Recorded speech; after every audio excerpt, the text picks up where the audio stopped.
여러분 안녕하세요. 반갑습니다. 풍류합주 천년만세로 다산회배 200주년 기념 국악 토크 콘서트 다시 다산의 문을 활짝 열었습니다. 저는 오늘 진행을 맡은 소리꾼 김사녹입니다. 반갑습니다.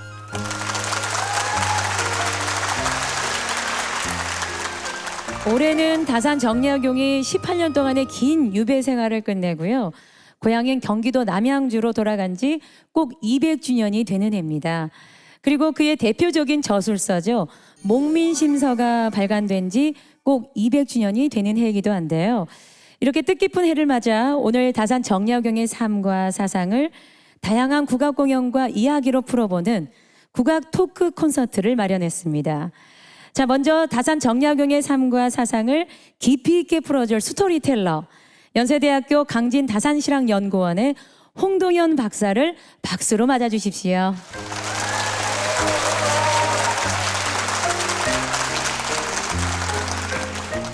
네, 반갑습니다. 오랫동안 다산 정약용에 대해 연구해 오고 계신데요. 다산 정약용이 어떤 인물이기에 유배 생활이 끝난 지 200년이 지났습니다. 그런데 오늘날까지도 그를 추모하고 그의 사상을 연구해야 할까요? 예, 아무래도 그 다산을 모르고선 조선을 이야기할 수 없다는 말이 있습니다. 그만큼 해방 이후에 우리 학계에 끼친 영향이 상당히 지대하다고 할 수 있는데요. 이거는 남한과 북한 서로 이견이 없는 상황이기도 하고요. 하지만 무엇보다도 우리가 현재 다산한테 주목해야 될 이유는 아무래도 다산이 이야기하고 있는 그 공동체에 대한 문제의식 때문이 아닌가 생각합니다. 네. 그래서 많은 저술 속에 실은 핵심 내용은 공동체 문제로 기결되게 되는데요. 다산은 당시 무너져가고 있었던 조선의 어떤 공동체를 복원하기 위해서 실은 공공성, 공적 의식을 강조하셨습니다. 그런 네. 점에서 아무래도 우리 사회가 앞으로 나아가야 될 방향을 다산을 통해서 찾을 수 있지 않을까 그렇게 생각을 합니다. 네. 그야말로 시대의 지성이었다고 말할 수 있겠는데요. 오늘 다산 정약용의 삶과 사상을 알기 쉽게 8가지 키워드로 정리를 해보려고 합니다. 먼저 다산 정약용 첫 번째 키워드는 바로 개혁입니다. 다산 정약용을 정의하는 여러 가지 수식어가 있죠. 그 중에 하나가 정조의 남자가 아닐까 싶은데요. 다산 정약용은 출중한 학식과 재능을 바탕으로 정조의 총애를 받았습니다. 다산과 정조의 관계, 그리고 정조가 다산에게 어떤 영향을 주었는지 참 궁금합니다. 예, 우리가 보통 정조를 개혁군주라고 하는데요. 그래서 다산의 모든 저술의 내용 중에는 바로 정조와 함께 했던 경험이 그 바탕에 깔려 있습니다. 그래서 다산도 스스로 정조와의 관계를 풍운제라고 이렇게 지칭하게 되는데, 용이 하늘을 승천할 때 구름과 바람 이거를 같이 이제 말아내고 있는 건데요. 그만큼 많은 거를 공유하고 있었다고 할 수 있습니다. 단적으로 보여주고 있는 게 거중기라고 할 수 있는데요. 거중기는 다산이 만든 발명품이기도 하지만은 기기도설이라고 하는 책을 참고를 합니다. 그러니까 기기도설은 서양의 과학기술을 소개하고 있는 책인데요. 당시 노론들 입장에서는 읽어서는 안 되는 금서, 지금 말하는 불온서적이라고 할 수 있습니다.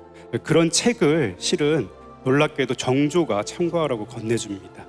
지금 상상할 수 없는 일이겠죠. 그러게요. 예, 해서 실은 당시 어떻게 생각하면은 저기 서양에서부터 물려오고 있었던 그 근대 문명이라고 하는 거대한 변화의 물결을 정조는 그거를 어떻게 하면은 대응할 것인지, 또는 그걸 어떻게 우리 걸로 접목시킬지에 대해서 고민을 했던 거고요. 그런 고민을 실은 다산과 함께 공유한 사이라고 볼 수 있습니다. 네. 그런 어떤 공유의 그러니까 산물로 거중기가 탄생한 게 아닌가 이렇게 생각을 합니다. 네. 이렇게 정조의 총애를 받았던 다산 정약용은요, 안타깝게도 정조가 죽은 후 1801년이죠. 천주교도 박해 사건인 신유사옥을 겪게 되고요. 기나긴 유배를 떠나게 됩니다. 유배를 떠나는 다산 정약용의 마음을 판소리 적벽가 가운데 군사 서름 타령으로 느껴보고자 합니다. 여러분 큰 박수로 청해 주시기 바랍니다.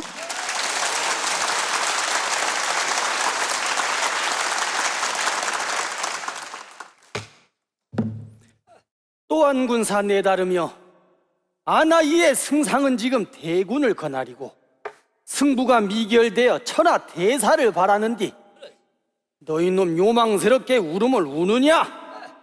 이리 오너라. 술이나 먹고 놀자. 처군사여나여 왈, 네 말도 옳다마는 나의 서름을 들어봐라. 호당상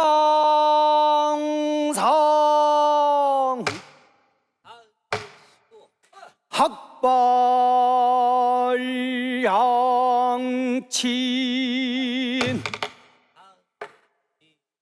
대별 헌지가 몇 달이나 되며 부해여 생하시고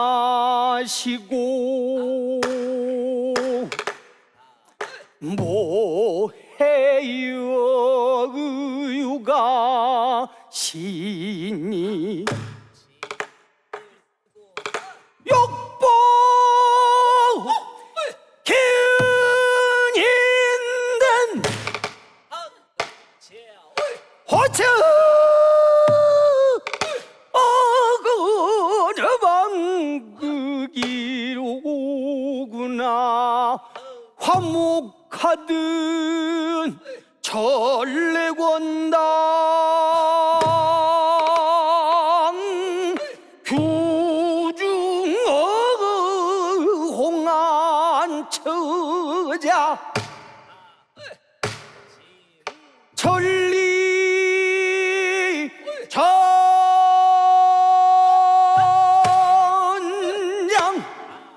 나를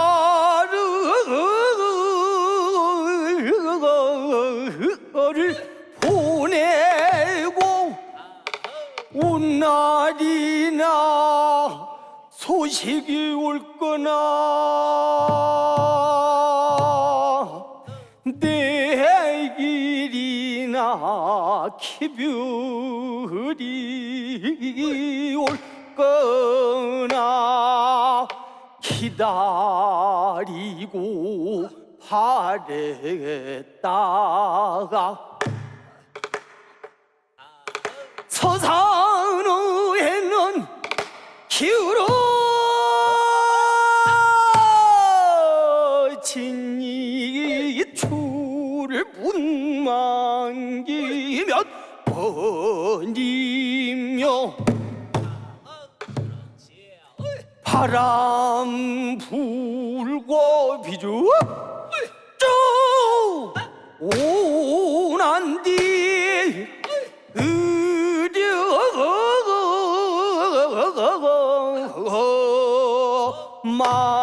마이니 몇 번이나 하되며 서중어 홍안거래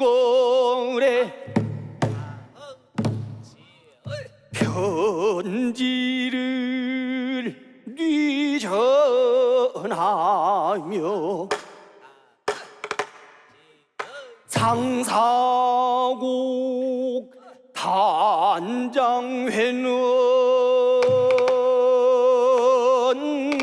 주야 수심을 맺혔구나. 조총한도를 들어매고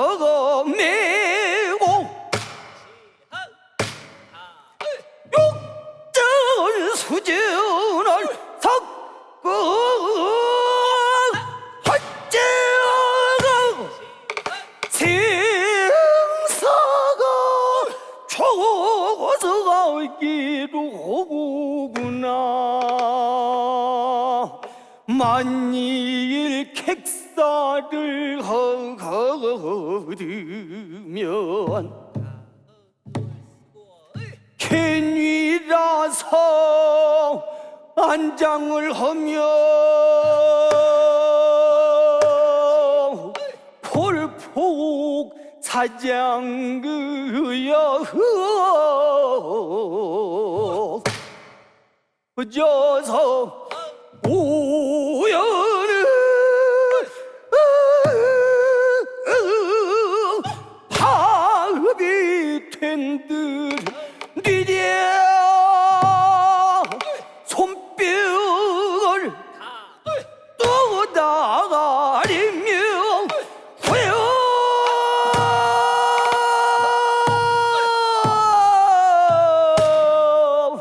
차고 나를 추리가 누이더란 말이냐 이리 사친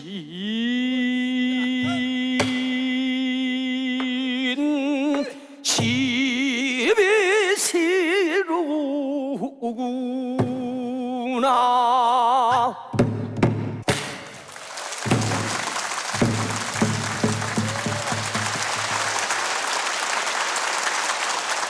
적독가 중에서 전쟁을 앞두고 죽음을 두려워하는 고향에 있는 부모와 자식 그리고 아내를 그리워하면서 군사들의 신세 한탄, 군사 서름 타령을 함께 만나보셨습니다. 다산 정약용 두 번째 키워드가 바로 유배인데요. 아마 다산 정약용도 유배를 떠나면서 가족을 떠올리며 이렇게 슬퍼하지 않았을까라는 생각이 듭니다. 어떻게 신유사옥이 연루가 돼서 유배를 떠나게 됐습니까? 예, 방금 말씀하신 사직서는 실은 다산이 천주교와 관련해서 자기 고백서와 같은 겁니다. 그 사직서에서 보면은 다산이 정말로 그냥 학문으로 서학을 접했을 뿐만 아니라 천주교에 대해서 믿음을 가지고 있었다라고 자기 고백을 한 다음에요. 하지만은 그 윤지충 사건이 발발하게 되니까 어머니가 돌아가셨는데 의패를 모시지 않는 거예요. 그래서 그 사건이 실은 당시 천주교 신자들한테 많은 충격을 줬거든요. 그래서 네. 다산도 그 사건으로 인해 가지고 천주교를 멀리했다라고 자기 고백을 하게 되는 겁니다. 네. 그래서 실은 그런 어떤 진정성을 정조는 받아들이게 되고요. 그래서 이제 다산을 포용하게 되는데 문제는 정조가 죽고 나서입니다.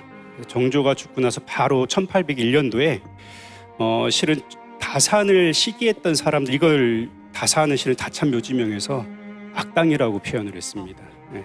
이 사람들이 실은 천주교와 관련해가지고 다산을 공격하게 되는데요.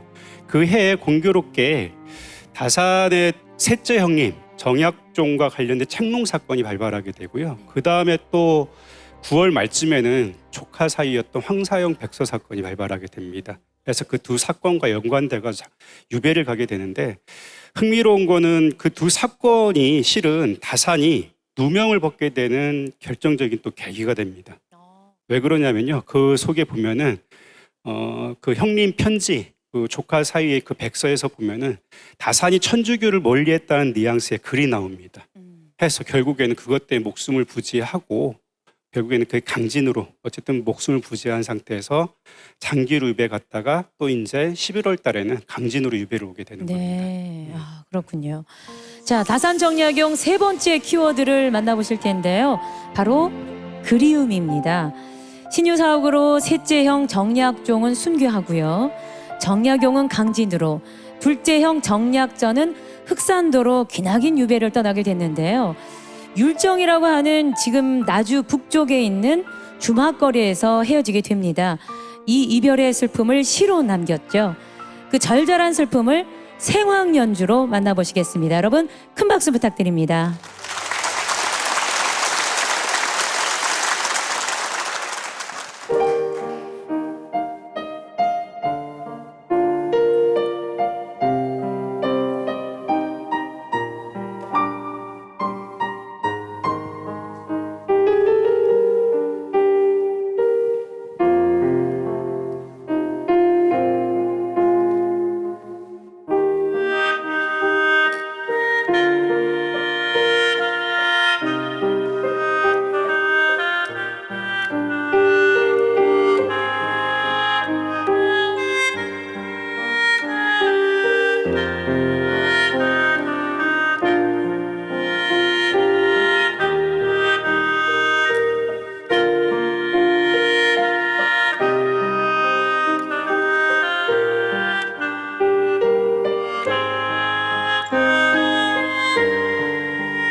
오랜 세월 단지 나그네 되어 이제 궁곡을 찾아가려고 문을 나서니 눈물이 희감겨 지팡이 끌며 고개를 숙이네.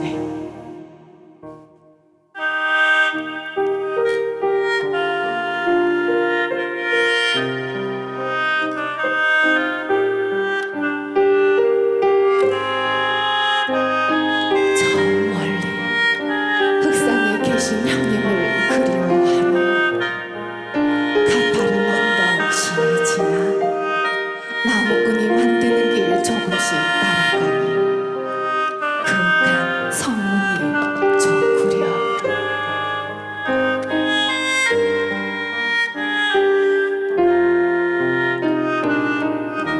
푸른 잘되는 불을 머금어 아득하고 샘물은 햇빛을 받으며 붉게 흐르니 답이 있어 절이 오래된 줄 알았고 층계가 높아 누각이 더 높이 보이는구려.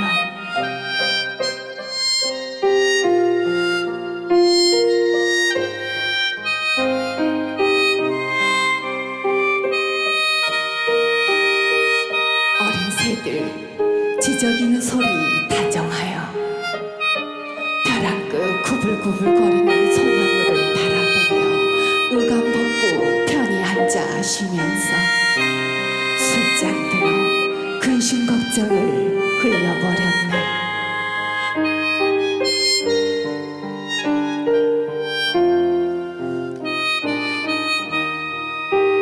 한가로움을 기꺼이 즐기고 나니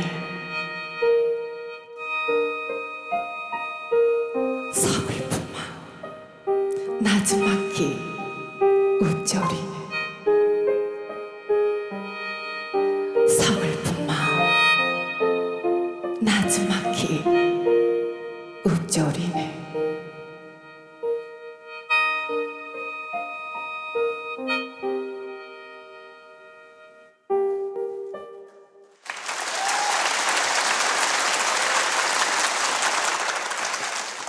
다산 정약용은 강진에서 유배 생활을 하면서 형님은 물론이고 두 아들에게 많은 편지를 보냈는데요.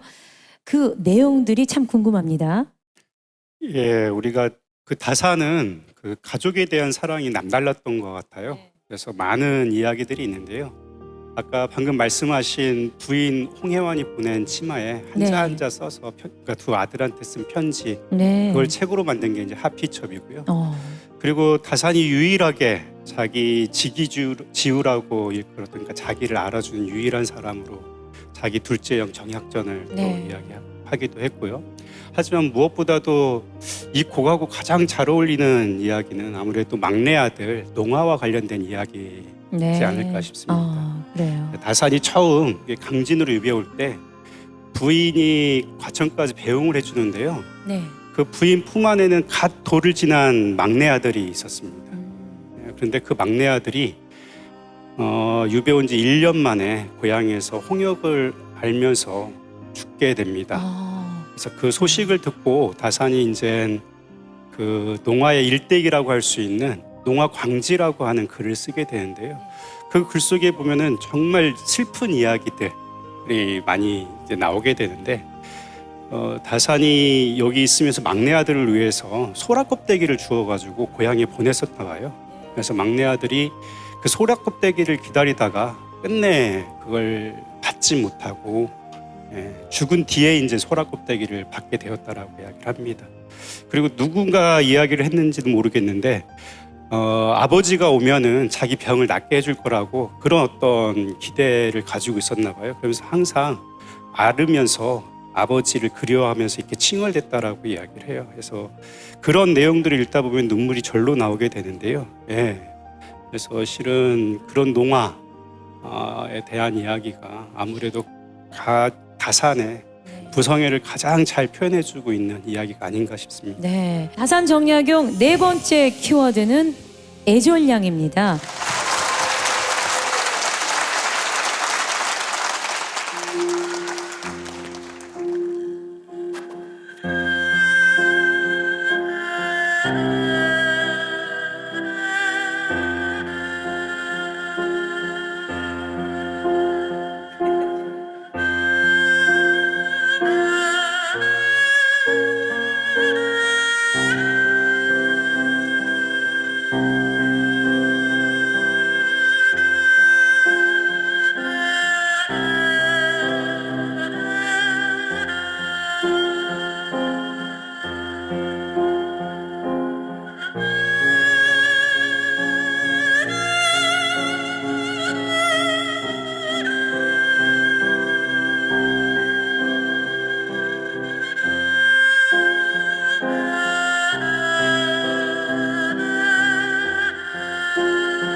다산 정약용의 애절량이 비춰봤을 때요. 당시 조선의 시대상과 민초들의 삶이 어땠나요? 혹시 군도라고 하는 영화를 보셨나요? 네, 봤어요. 군도라고 하는 영화에서 보면은 그 주인공이 하정우가 나오고 화적대 두목으로 이성민이라고 하는 배우가 나옵니다. 그래서 첫 장면을 보면은 그 이성민이 수령을 꾸짖는 대목이 나오는데요. 거기서 보면은 그 수령들이 백성들을 보살피지 않고 오직 걷어들이는 데만 급급해가지고 백성들이 여의고 병들어가지고 구렁텅이에 줄을 이어서 이렇게 가득한데도 오직 자신들만 살찌운다라고 이렇게 막 꾸짖는 내용이 나옵니다. 네. 그 책이 바로 실은 다산이 쓴 목민심서 서문입니다. 그런 것처럼 그 다산은 당시 백성들이 어떤 공공한 어려운 삶을 그 목민심서에서도 그대로 표현하고 있는데요. 실제 우리가 주변에서도 그런 모습들을 잘 볼 수가 있어요. 우리가 이제 군청이나 옛날 뭐 군청 앞에 보면은 공덕비라고 하는 게 세워져 있거든요.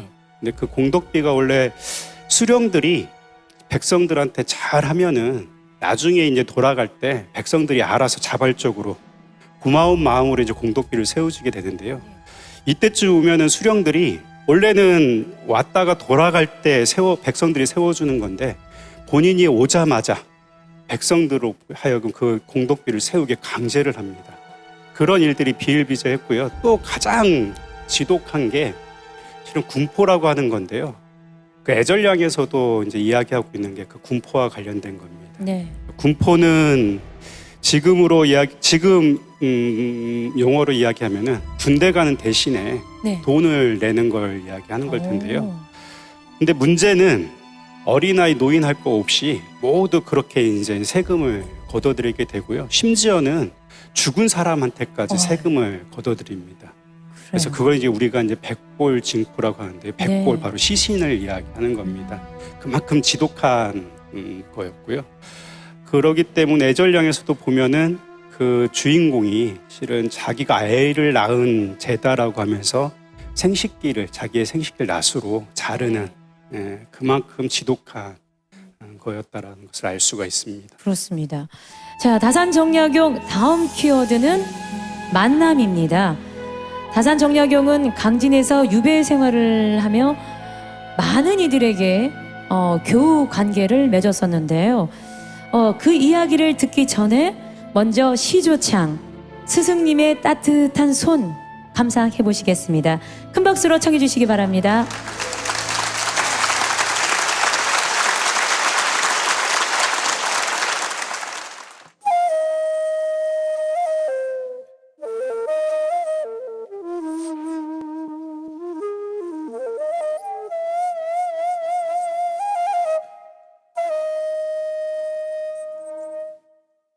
스승님의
따뜻한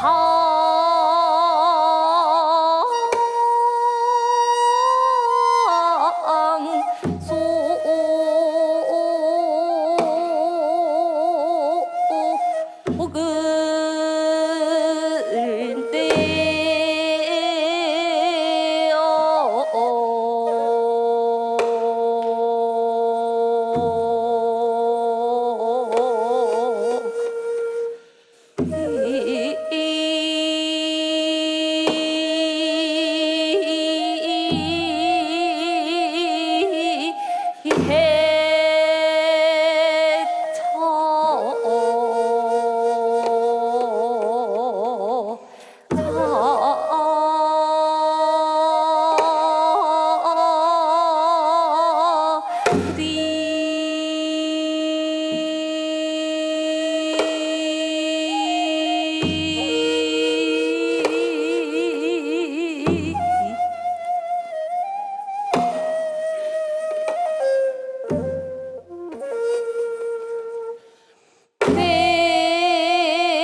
죄인의 신분으로 타향살이를 해야 했던 다산 정약용은요, 처음 강진에 내려왔을 때는 정말 많은 어려움을 겪었습니다. 그렇지만 점차 그의 유배 생활을 돕는 많은 이들이 생겨났어요. 예, 그렇죠. 그 다산한테 강진 유배는 뭐 개인한테는 불행일 수도 있겠지만은 제가 생각하기에는 엄청 큰 행운이 아니었나라고 생각을 합니다. 그 이유가 왜 그러냐면요. 유배형이라고 하는 거는 철저하게 그 자신의 어떤 그동안에 있었던 인적 네트워크를 끊어가지고 고립시키는 거거든요. 그런데 강진은 다산한테는 상당히 낯선 곳이 아니었습니다. 왜냐하면 그 이전부터 어머니가 해남 윤씨, 바로 여기 후손분들도 와 계신데요. 바로 윤두서의 손녀이시잖아요. 그래서 아버님이 화순현감을 있을 때 자주 왕래를 했었다라고 합니다. 네, 그러면서 이 강진을 지나가게 되는데 강진에 있는 해남 윤씨 분들하고도 또 인연을 맺게 되고 그 친분이 실은 다산으로까지 이어지게 되는 거죠. 때문에 이제 여기 와서 그 해남 윤씨 분들의 도움을 많이 받았다라고 이야기를 해요. 그래서 실은 다산 초당이 해남 윤씨가의 개인적인 산정인데요. 거기에 오랫동안 머물 수 있었던 것도 실은 이 인연 때문에라고도 할 수 있고요. 또 한 가지 인연을 뽑아보라면은 아무래도 다산이 처음에 왔을 때 다산을 받아줬던, 그러니까 모든 사람들이 다산을 좀 멀리 했을 때 다산을 유일하게 받아준 사람이 바로 여기 주막집 노파입니다. 맞아요. 근데 노파는 또 다산이 서당을 열어서 그 다산 이제 우환을 함께 한 사람들이라고 일컫는 그 다산 제자들이 있습니다.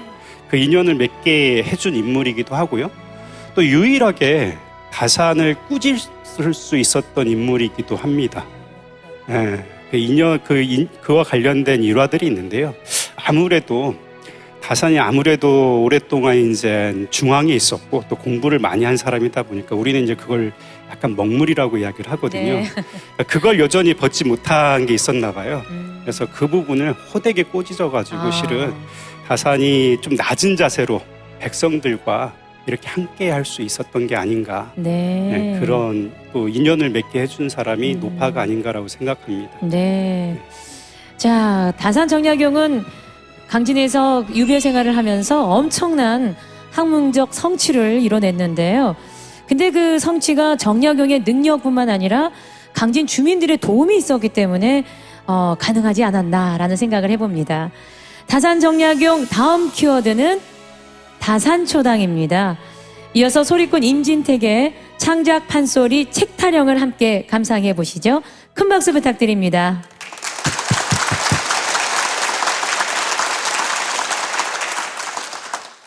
다산 선생님이 이제 유배 초기에는 경학 연구에 몰두를 하셨어요. 그러다가 해배가 이제 안 되겠구나 생각이 들었을 때 뒤늦게서 경세학을 연구를 하셨거든. 그래서 남기신 책이 일표 이서라. 경세유표, 목민심서, 흠음신서. 이렇게 책을 남기면 후대에 누군가 내 글을 알아보고 내 생각을 알아보고 세상을 바꾸고 나라를 개혁하는 일에 쓰일 것을 기대하면서 써놓은 책이 일표 이서요. 그러면 여기서 다산 선생님께서 이 제자들하고 함께 지은 그 책 농사를 우리가 함께 지어보는데, 자, 나눠드린 타령 적힌 사설들 있죠? 네, 한번 따라서 한번 해보는데, 에헤라 제기로다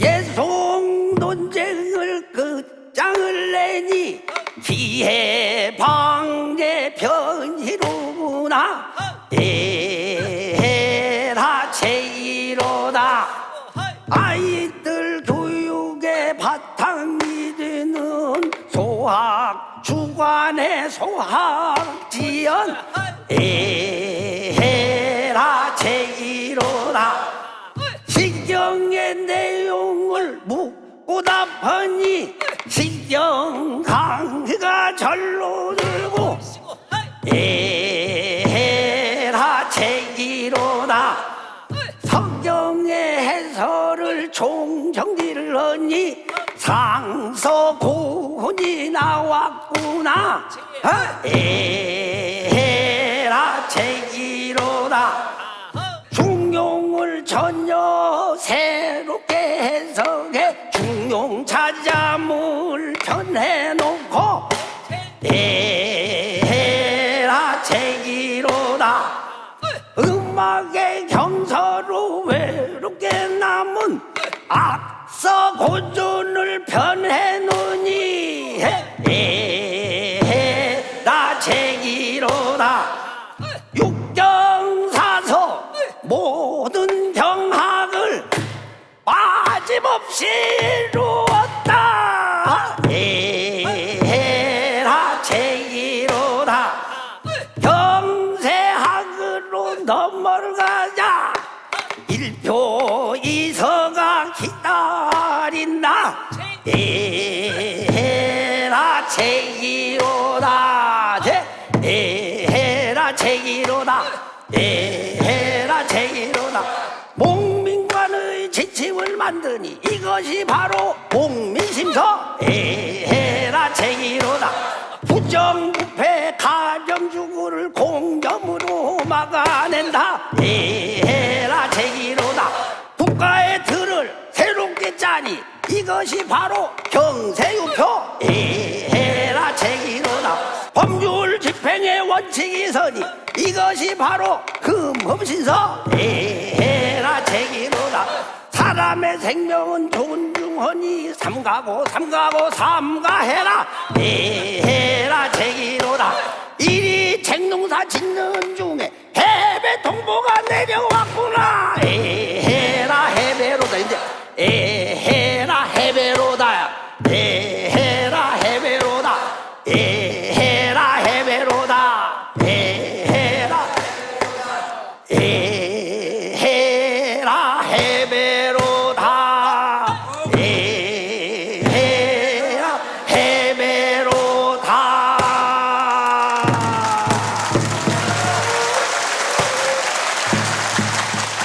네, 창작 판소리 책 타령 함께 하셨습니다.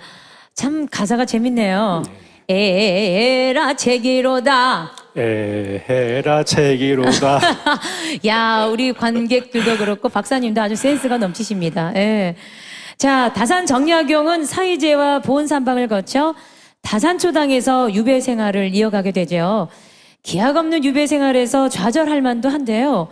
오히려 목민심서를 저술하는 등 학문의 금자탑을 쌓았습니다. 예, 아까 공연에서도 이야기했듯이 다산은 한 15년 정도를 경전 연구에 몰두를 하게 되고요. 그 다음에 해배되기 한 3년 전부터 이제 경세유표와 목민심서, 흐음시서를 쓰기 시작하는데요. 그 왜 그 오랜 시간 동안 경전 연구에 몰두했을까? 그걸 다산이 생각하기에는 아무래도 세상을 바꾸기 위해서는 문화를 바꿔야 된다라고 생각했던 것 같습니다. 그러니까 유교 문화를 바꿔야 되니까 유교에 대한 올바른 이해가 그 바탕에 있어야 된다라고 생각을 했던 것 같습니다. 그래서 이제 다산이 딱 그 연구 끝에 결론 내린 게 유학은 결국에는 우리 공동체, 그러니까 좋은 공동체를 만들기 위해서 이야기하고 있는 건데 이거를 이야기하자면 선어자라고 이야기를 합니다. 좋은 관계, 좋은 공동체. 근데 그 좋은 공동체라고 하는 게 어떤 거냐?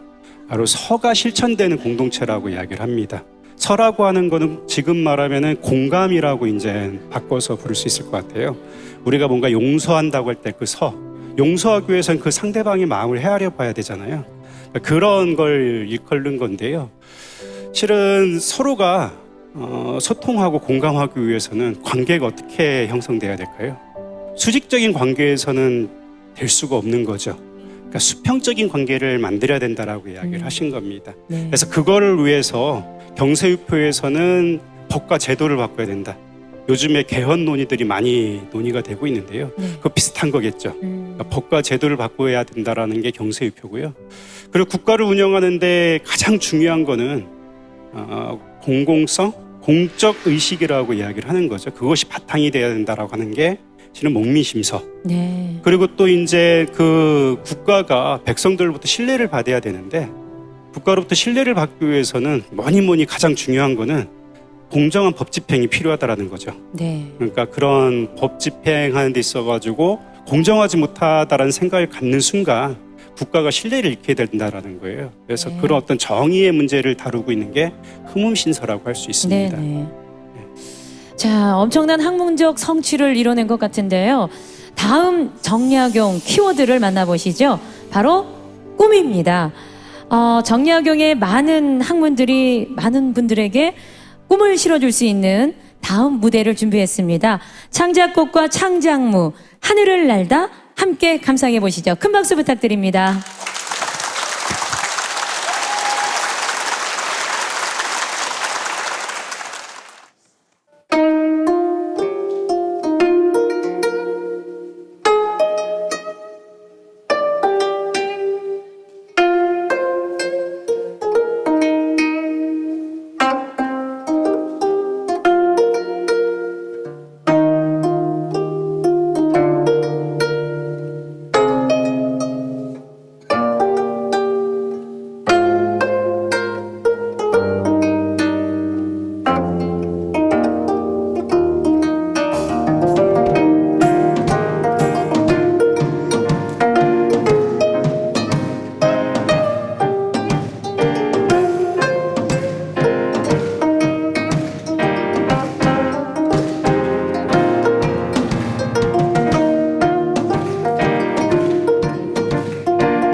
(500여 원이) 넘는 다산 정약용의 저서 내용을 봤을 때요. 다산 정약용이 꿈꿨던 세상은 무엇이었을까요? 아까도 말씀드렸지만 아마 정약용이 꿈꾼 세상은 아마 조선이란 나라를 좋은 공동체로 만드는 거. 그거는 정조의 꿈이기도 했습니다. 정조는 입버릇처럼 말한 게 요순시대의 태평성대로 나라고 못 이루겠느냐라고 하는 걸 입버릇처럼 이야기했다고 그래요. 그러니까 결국에는 다사는 아무래도 우리가 서로 존중하는, 그러니까 너와 내가 서로 존중하고 존중받을 수 있는 평등한 사회. 그러기 위해서는 양반이라고 하는 특권을 없애야 되겠죠. 근데 양반이라고 하는 특권을 없애는 건 너무 저항이 강하다는 걸 알고 있죠. 그럴 바에는 차라리 모든 사람을 양반으로 만들면 되지 않겠느냐. 그래서 만인지 양반론을 이야기합니다. 상향식 평등론이겠죠. 그 다음에 서로 우리가 이제 가장 중요한 건 먹고 사는 문제잖아요. 그래서 균등한 사회, 경제적으로. 그러기 위해서는 경제적 부가 한쪽으로 치우쳐서는 안 되겠죠. 그래서 당시 토지를 농사 짓는 사람만이 갖게 하는 그런 경자유전의 어떤 원칙에 맞서 토지를 개혁하자라는 이야기를 했었던 거고요. 그 농사를 짓지 않은 사람들, 그리고 놀고 먹는 사람이 없는 모든 사람들이 직장을 갖고 업에 종사하도록 하자는 구직론을 제시했습니다. 그러니까 이런 것처럼 다사는 아무래도 평등하고 공정하고 정의로운 그런 어떤 공동체를 만들고자 했던 게 아닌가. 그건 우리가 지향하고 있는 사회랑 약간 비슷한 라고 할 수 있겠습니다. 그런 것 같습니다. 다산 정약용 마지막 키워드를 만나보실 텐데요. 바로 기다림입니다. 57살에 유배에서 풀려난 뒤 고향으로 돌아왔죠. 그리고 18년 후에 75의 운명을 하게 됩니다. 다산 정약용의 해배 이후의 삶이 참 궁금해지는데요. 어땠습니까? 다산이 마지막 돌아가시기 전에 네. 남긴 유언이 향후 내가 죽고 나서는 사암으로 불리길 바란다라고 이렇게 남기셨는데요. 사암으로? 예. 네. 그 사자가 기다릴 사자입니다. 다산은 유배에서 풀린 다음에 본인이 그러니까 해놓은 모든 저작물을 좀 부족한 부분은 또 보완하기도 하고 완성도를 좀 높였는데요. 그런데 살아생전에는 다산의 어떤 학문적인 성과라든지 이런 것들이 세상에 알려지질 못했습니다. 본인이 손수 관직에 진출해서 본인의 뜻을 펼치고자 했지만은 번번이 정적들한테 막혀가지고 뜻을 실천하지 못했는데요. 그런 것들이 어느 정도 좀 해안이 됐었던 것 같습니다. 그래서 자기가 죽은 뒤라도 자신의 학문, 자신이 이루고자 하는 꿈이 후세에 전해지길 바라는, 그리고 그것이 반드시 실천되길 바란다라는 어떤 그런 기다림이 그 사암이라고 하는 호에 담겨 있는 게 아닌가 이렇게 생각을 하게 되는데요. 그래서 그런지 다산이 죽고 100년 뒤에 비로소 아까 나온 인물인데 의당 정인보라고 하는 분이 실은 조선학 운동을 전개하게 되는데 바로 다산학을 중심으로 해서 조선학을 전개하게 됩니다. 그래서 비로소 이제 세상에 다산의 학문이라든지 다산의 꿈이 세상에 이제 알려지게 된 결정적인 계기가 되는데요. 그런 것처럼 실은 다산의 학문은 이후에 일제에 저항하는 하나의 어떤 무서운 날카로운 칼이 되기도 했고요. 그리고 지금은 우리가 새로운 세상을 열어가는 우리 지혜로운 어떤 창이 되기도 하지 않나 그렇게 생각을 합니다. 다산 해배 200주년을 맞아 마련한 국악 토크 콘서트 다시 다산. 오늘 8가지 키워드로 다산 정약용의 삶과 사상을 풀어봤는데요. 끝으로 양방원 작곡의 프론티어 감상하시면서 이 시간 마치겠습니다. 함께해 주신 여러분 고맙습니다.